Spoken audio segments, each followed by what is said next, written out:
Welcome to the Publishing Performance Show, the podcast that helps self-published authors turn their passion into a profit. Now, I'm your host, Teddy Smith, and if you're serious about building a sustainable business, then you're in the right place. Every week, I sit down with successful authors, industry experts, and publishing professionals who share their exact strategies they use right now to how they've grown their business, grow their readership, increase their book sales, and essentially to make a bit more money. Now, whether you're just starting out or you're looking to scale your existing publishing business, you'll walk away from every episode with actionable insights you can implement immediately. Now, if you're new here, it would really help me out if you could subscribe either on Apple or Spotify or YouTube or wherever you are. Just simply hit the subscribe button. It really helps the show to get more reach, which means we can get better guests for you and we can help you out in more ways. All right, let's dive into this episode. Hi everyone, and welcome to the Publishing Performance Show. Today I'm delighted to be joined by Becca Puglisi, who's an international writer and speaker and sold over 1 million copies of her book, and the book we're mostly going to be talking about today, which is the Emotion Thesaurus. So thank you for joining me, Becca. Absolutely. Thank you so much for having me. No problem. So I just wanted to jump straight into it. What was it that inspired you to write the Emotion Thesaurus in the first place? It was actually a problem with my own writing. Angela and I started as critique partners. We met at the Critique Circle, which is an online place where people can go and submit their work and find people who, want to get a critique partner and want to be able to critique other people's work. And that's where we met. We were each writing our own fiction, and we each noticed that our characters were doing the same thing. They were each doing different things, but like my characters were always shrugging and shuffling their feet. And like, I could not figure out another way to show, when a character was uncomfortable or when a character was confused. I kept falling back on the same cues, and she was having the same problem with other things that her characters were doing. And when we talked to our critique group, they were all having that same problem. Like, how do we show an emotion? We have these certain things, but we don't have any other ideas. And so Angela and I started just creating these lists of emotions. So this is what is happening when a person is feeling angry, like what's happening to their face, what's happening to their posture, what's happening to their voice, just so we would have ideas to pull from. And that's kind of where it started. It was like we just had this problem ourselves. And then when we decided to start a blog later, we thought, well, this seems to be kind of a problem that a lot of people struggle with. Maybe writers would be interested in seeing these lists that we've made. So we started calling it an Emotion Thesaurus, and we would highlight one emotion each week, and just, with body cues, with internal thoughts that the character might be having when they're having that emotion, those internal visceral sensations that they feel. We were just highlighting one emotion a week, and people started coming to the blog. They were like really interested in it. And so we did a whole bunch of emotions, and then people started saying, hold on, I need this in a book. You have to put this in a book. And we thought, oh my gosh, okay, well, we'll write a book. And so we put it in a book, and we published it, and it really kind of took off. And we just realized that we had stumbled on something that was a universal problem that all writers have at some point. They have to figure out how to show their characters' emotions. The whole show don't tell thing is one of those, I think, light bulb moments that people have at every point in their writing journey, where they have to figure out how to show instead of tell. And the same is true with emotions. And that's what the Emotion Thesaurus is about, and where it came from. Yeah. So basically you wrote it as a tool for yourself, and then as a result, it became 100%. Useful. When you were writing and you found yourself repeating those same emotions over and over again, or the same sort of actions, how did you find yourself referring to the Emotions Thesaurus? How did you find yourself actually using it in reality?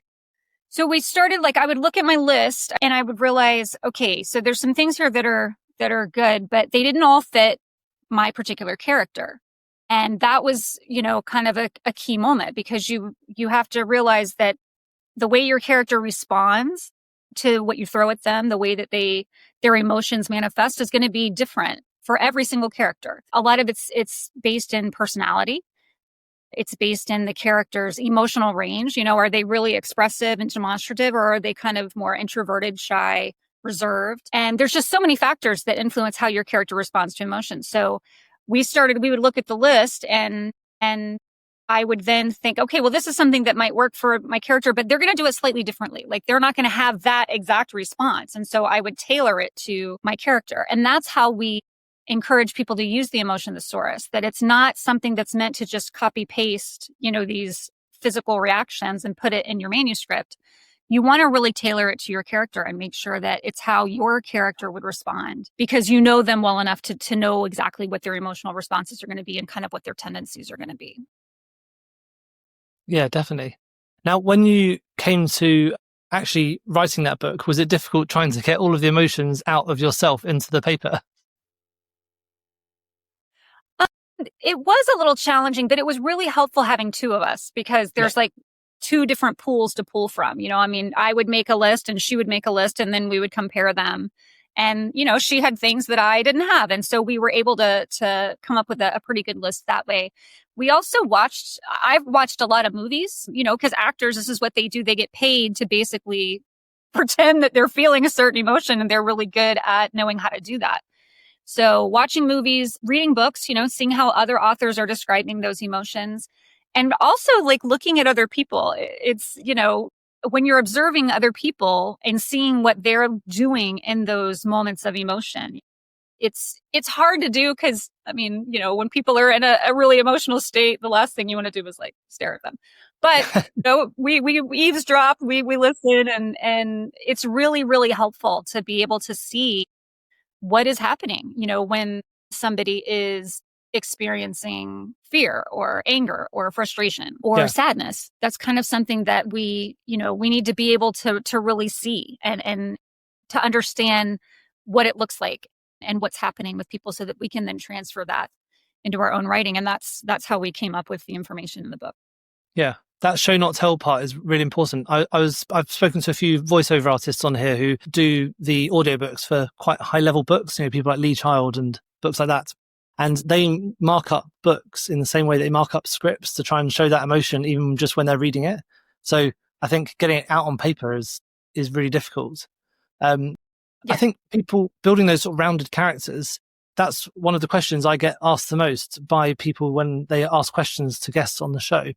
So were there any authors that you took inspiration from who are really good at writing characters that you think other people could learn from? Oh my gosh. I think a lot of people really do that well. And I think it's one of those things that you don't notice when it's done well. You just come away from the book like having fallen in love with it, but had this really satisfactory experience reading it and maybe thinking about it afterwards. I think Stephen King is really good at this. I think he's good at creating, especially the antagonists that he has in his books they're very interesting. They're not cardboard. They're not, most of them, evil for evil's sake. They have reasons why they are the way that they are. And they're really compelling. Some of them are, a lot of times I read scary stories, and the things that are supposed to be scary really aren't that scary to me. But a lot of his antagonists are really creepy and like unsettling. I think that he's really good at that. I think the key is that when you come away from a story and you're thinking about that character, and when you're reading the story, when you're really kind of, you're so connected with them. You're kind of walking through their journey with them. And again, that's that thing that you don't really notice when it's happening, because you're so invested and you're so involved in the story. But really, I think a lot of times when that happens, it's because the character has been drawn really well. They're realistic. They've been drawn consistently, so that they're just really easy to see as a real person. The relatability too, I think, is really important, is making sure that you're writing characters that many people can relate to in some way. And there are, ways that you can do that. It's hard because everybody's from different cultures and different backgrounds and different ages, lots of things that make people very different in their experience and who they're going to be drawn to. But you can add certain things in to make a character relatable. You can use vulnerability. You can use certain likable traits, that people are drawn to. But I think those things are really important when you're trying to create a good character that everybody's going to kind of be drawn to. Yeah. When you're taking those points you just made about the building the layers and the vulnerabilities and things like that, do you plan those into the plots of books you're writing, like to make sure that those different personality types come across? I personally always start with a what if question. That's kind of how my story ideas come about. And then I build the characters in to fit the story. In that situation, I do have to think about the story goal, what the character's story goal is, and making sure that they have character traits that are going to both help them achieve that goal, but also they're going to get in the way of their goal. Some of the flaws that they have are going to be keeping them from getting the exact thing that they so desperately need and want. So I try to build some of that contrast into the character, but I always also want to have an idea of where those traits came from. I want to have a good view of their backstory and understanding what their wounding event was from the past. What is it that has really impacted them in a way that has changed them, so that now at the start of the story, they are wounded in some way. They are protecting themselves, trying to keep that thing from happening again. And those protections are actually hamstringing them and harming them and creating more problems that are keeping them from achieving their goal. And so I think it's super important to think carefully about your characters and to look at them from a lot of different angles. Look at, what happened in their past. Look at how they are right now and how are they unfulfilled? How are they unsatisfied? So that you can move forward and then see where they need to be at the end and how to get there. And so much of that, I think, is built into who the character is. And it's just very helpful to be able to build that in the beginning. I know other people who, the characters come to them kind of fully formed. Like they have a character in mind and they build the story around the character. And I think the same principle applies. You still want those things to be built in. I think people maybe have an easier time of it in that situation because the character is kind of already there and you just have to tweak it a little bit, to make sure that you've got the right elements. Yeah, definitely. And when you're doing that sort of what if part of what lies in, like, how would the character react? Say you're a writer and you're maybe struggling a bit how a character's feelings might be put across in that scene. Do you have any tips about what first steps a writer could take to try and overcome that small block? Well, when it comes to writing a character's emotion, I think it's really important to do some background work in the beginning to kind of get a baseline for who your character is. Because like I said, every character is different. So that question about reserved or demonstrative, that's a really big one because it's kind of like this spectrum, when you've got demonstrative on one end, reserved on the other, and where does your character fall? That's going to give you a really good idea of how big their emotional responses are going to be. Are they going to be big and dramatic? Are they going to be subdued? Are they going to be somewhere in the middle? So knowing that is really important. And then you also want to think about the scene itself. Well, let me go back. Personality plays a huge part in that too. Somebody who is shy, somebody who is insecure, somebody who is cocky, all of those personality traits, they're going to determine the way that they respond emotionally. So that's kind of like the character as a whole and who they are emotionally. But then you want to think about the scene too. Is something happening in the scene that is going to change the way they would normally respond? Is there some kind of a trigger? Is there some way that they're feeling vulnerable or insecure? And you can build those things into a scene if you want a bigger response, or if you want to create a scenario where they're going to be uncomfortable, where they might make a mistake, which is then going to help you, further the plot and move things along. So the scene, things that are happening at the scene level are also important in understanding their emotions. Who are they there with? Are there certain people there that they may not be comfortable showing their emotions to, or showing certain emotions around? Somebody they want to impress, somebody they have a history with. Thinking about that, you can also build the cast around, if you want certain things to happen, you can make sure that you have certain people who are witnessing the things that are happening and being there with the character that kind of puts them off and causes them to want to hide or want to be more reserved or to put on a certain emotion and make it look like they're not feeling frustrated or embarrassed or whatever. So you can build those things into your scene, but you have to think about that ahead of time and think about what response you want and then create the scene that you want to get that response. Yeah, that's such good advice. I was just thinking about practical reasons or practical ways of using the emotional thesaurus. Like say you're having a character feeling one particular emotion, like say you think they should be angry or something like that. How would you use the emotional thesaurus to maybe build those layers into that character's reaction to what they're doing? I'm sorry, can you ask that one more time? So I was trying to think of practical ways of using the emotional thesaurus. Say you're writing and you've got a character that is feeling an emotion, say anger. How would you use the emotional thesaurus to try and build some of those layers that we've just been talking about?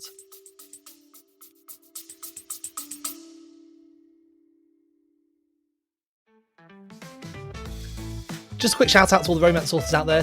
Now, if you're tired of shouting into the void every time you launch a brand new romance book, then let myromancereads.com do the shouting for you. They have a list of over 18,000 romance readers who love getting books when they're on discounts or on the free promotion. And it goes into their inbox every single day. It's got an amazing open rate, and every promotion gets on average over 600 clicks. That's a lot of new readers for your new series of romance books. So head to myromancereads.com where you can sign up today.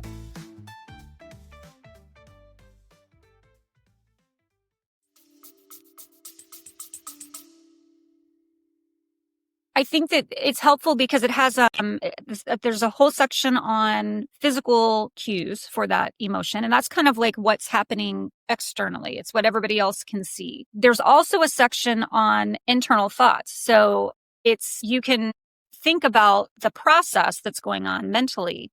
And I think that that's a mistake that a lot of people make with the emotion, is that they're just showing what's happening, and they're not really fully exploring the whole process, because there is a process when something happens and an emotion comes on. We have to go through a mental process of processing what is happening. And a lot of times the emotions come out of that. And so when you can show the character's internal thoughts about it, that is a way to bring realism into the process, because that's the way that we go through emotions as people. I think that it's also helpful to think about hidden emotion and how emotion is very often subdued. We don't want people to know that we're feeling a certain way, or we don't want to have a big reaction, or we don't want people to know what we think about what is going on. And so we keep it on the down low, and we're very careful and reserved with our responses. And so there's a section in the Emotion Thesaurus for each emotion that shows what it looks like when it's suppressed, so that if your character is in that situation, you have some help there to help show, okay, this is what they're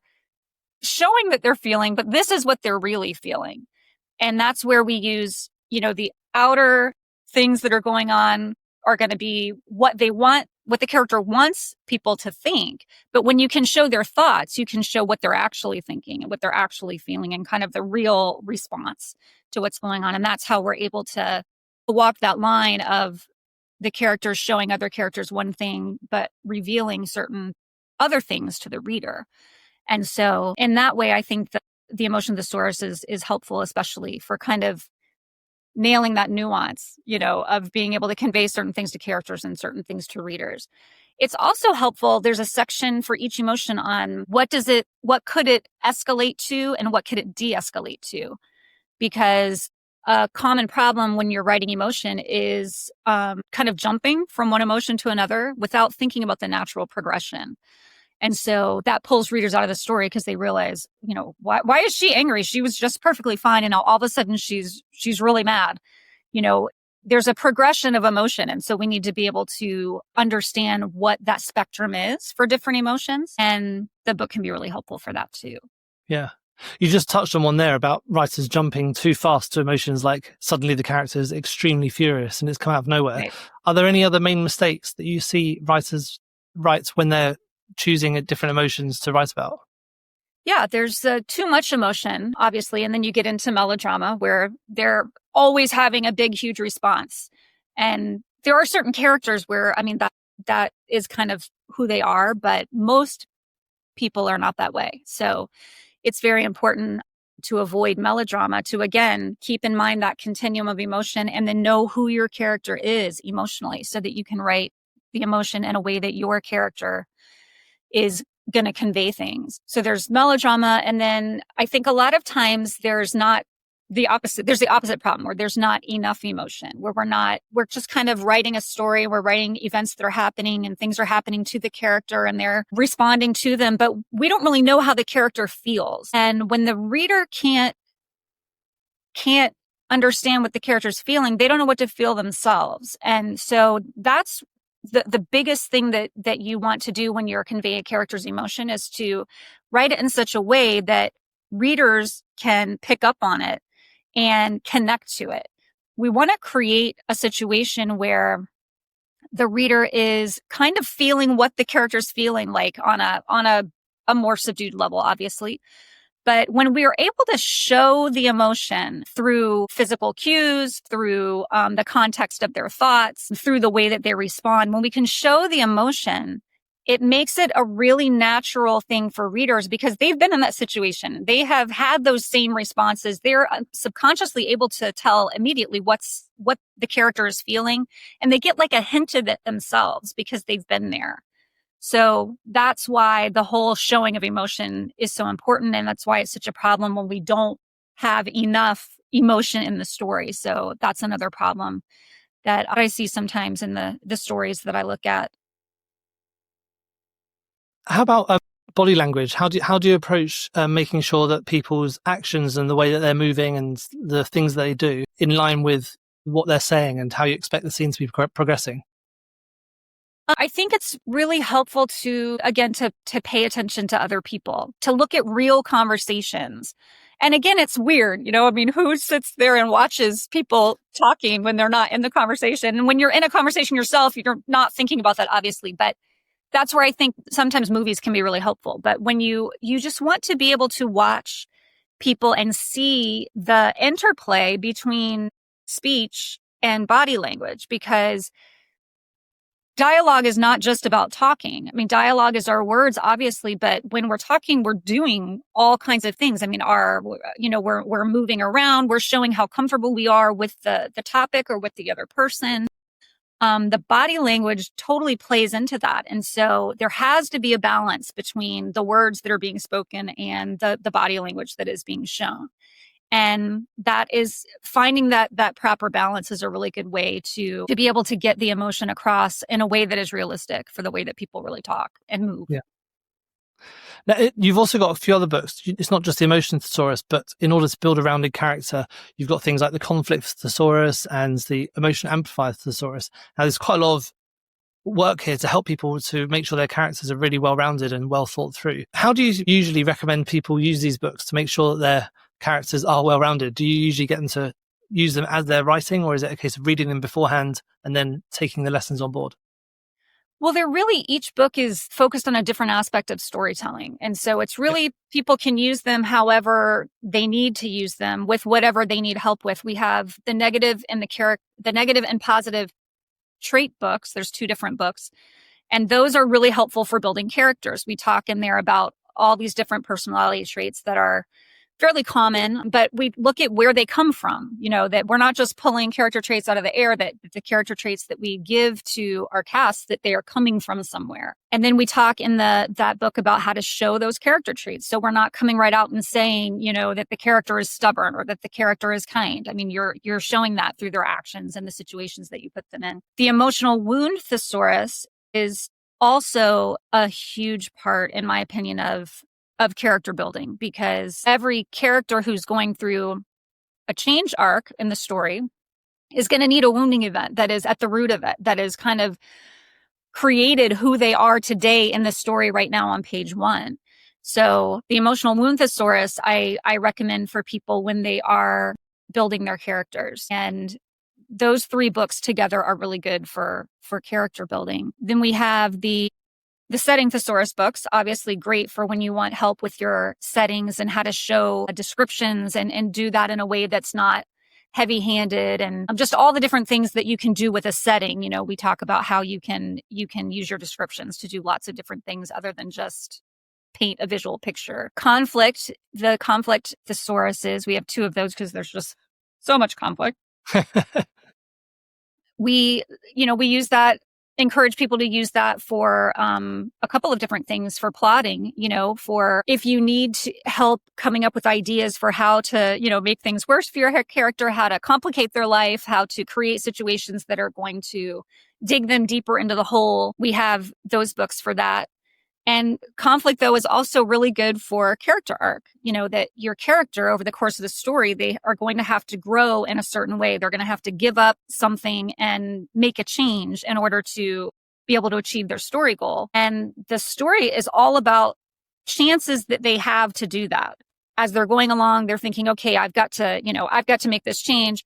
Well, you're going to hit them with conflict scenarios that create choice opportunities. Am I going to move forward with my plan to make a change, or am I going to revert back to what's comfortable, even though it's not really working for me, but it's where I feel comfortable and it's my happy place. So, those conflict scenarios are really key for both character arc and for plotting. So it really just depends on what you need and where you just need a little bit of help or brainstorming boost. Yeah. That's great. In your work, you do run loads of workshops with different people about a lot around this building the rounded characters and the character development and things like that. What do those workshops look like, and what would people get at the end of them?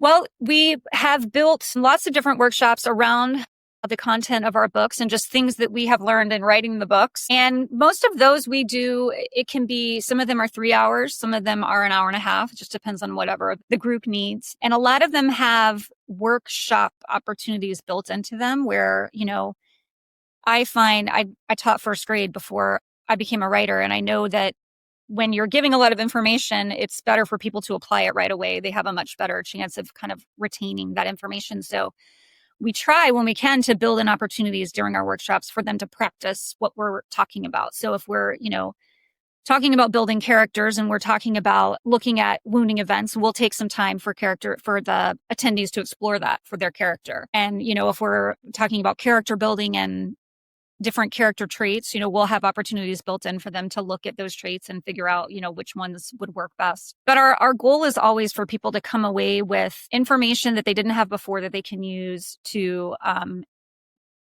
strengthen that area of storytelling. Whether it's writing high stakes or it's using the setting or finding your character's emotional wound, whatever it is. Yeah, definitely. So, you've sold over 1 million books. So I'm thinking I have to ask this. If you could give one piece of advice to struggling writers who are wanting to get their characters to be more real and to be more rounded, what would that be? That would be for characters, I would say, to just look to the real world, like look around the people that are around you, and seeing that they're all made up of positive and negative traits. We're all a mixed bag. And so we have to have a mixture of those in our characters for our characters to be authentic. And those traits, again, they need to come from somewhere, that it's not just things that we're interested in or really cool traits that we wish we had, that they need to have developed because of something that happened in the character's past, or because of a mentor, or, something that happened that was a good thing that caused them to embrace, generosity or compassion or courage or whatever it is. All of those things come from somewhere. And so you have to just do the research and make sure that the character that you're creating is well-rounded with a mixture of traits, but also that their traits make sense based on the factors from their past. I love that advice because, sometimes you read, I quite like reading thriller books, and the main characters in those are often quite single-sided. They're just trying to be the hero and solve the problem. And those books I read really quickly, whereas the books I really want to delve into and learn more about are the ones where there's character flaws and there's positives and negatives to everyone. So I think that's really, really great advice. Yeah. Now, what book, just last question is, I think you're working on one more book at the moment, a new thesaurus. Why don't you tell us a bit about that? Yes, we are working on The Fear of Thesaurus, which is going to be coming out in the spring. And it's basically just an exploration of how fear plays into character arc. Something bad happens in the past, and then you basically develop this fear that it's going to happen again. And so that fear starts driving your behavior. It starts making changes, to your personality. You might adopt certain traits that are meant to protect you and keep you safe. You might adopt certain biases or certain mindsets about, certain kinds of people, or, so many things that come out of a wounding event. But it's driven by that fear that it's going to happen again. And so your character enters the story with a certain set of flaws that are being driven by a fear that they have that's rooted in their wounding event. And that fear is going to have to be dealt with before they're going to be able to move forward into happiness and wholeness. So it's really just, we've been studying a lot about the psychology of fear, how it plays into character arc, how you can use it at the main turning points, to, again, create those opportunities to either continue moving ahead or to revert. to past behaviors. And then just how to write fear, it's such a big, we've got a whole book on emotions, and fear is only one of them, but it really is such a huge part of who we are as human beings. It's built into us as a way to keep us alive, basically. And so there's a lot around it, and what's happening in our bodies, when we're feeling afraid. And fear really should play a part in every story. You don't have to obviously be writing a thriller or a horror story for that to be involved, because everybody is afraid at different intensities and different levels. And we should be hitting our characters in ways that do make them feel vulnerable and make them feel threatened. And that's where that fear comes in, even a low-grade fear. And so it's all about writing that fear well and just being really clear with it. And using it as much as using it to the best capability in the story to do the best things in our stories that we can with it. Yeah, I love that. I can't wait for that to come out. Now, if people want to get in contact with you, where's the best place for them to do that? Yes, our blog is Writers Helping Writers. So it's writershelpingwriters.org. And then we also have a subscription-based service, onestopforwriters.com, where we basically built some tools that are based on the content from our book. Brilliant. Well, thank you very much for coming on. It's been fascinating to chat about characters. I can't wait to implement some of this into my book that I'm writing at the moment. Awesome. Thank you so much for having me. No problem. Speak soon. All right. Thank you so much for tuning in to the Publishing Performance Show. I really hope you found today's episode inspiring. I absolutely love chatting to authors, writers, and people in the publishing world. Now, just before we wrap up, I want to tell you about our Publishing Performance Starter Packs. These are curated episodes and collections organised by topic that makes it super easy to find the exact content you're looking for. So whether you're wanting to deep dive into marketing strategies, explore productivity techniques, or focus on any specific area of publishing, we've organised our episodes into targeted playlists just for you. And you can find these all at teddyagsmith.com. And also, whilst you're here, let me tell you about Publishing Performance. It's the #1 platform for authors who want to increase Amazon book sales but aren't really sure where to start. Now, this show is all about helping you to sell more books, and if you're looking to boost your publishing game and to maximise your book's potential on Amazon, then Publishing Performance is designed to help authors just like you to grow your readership and to reach a much wider audience.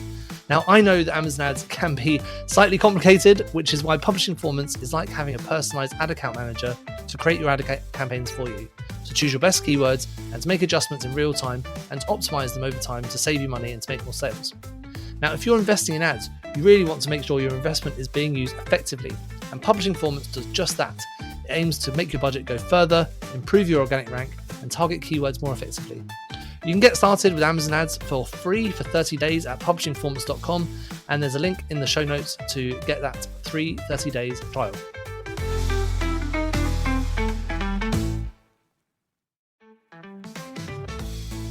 Thank you so much for tuning in to the Publishing Performance Show. I really hope you found today's episode inspiring. I absolutely love chatting to authors, writers, and people in the publishing world.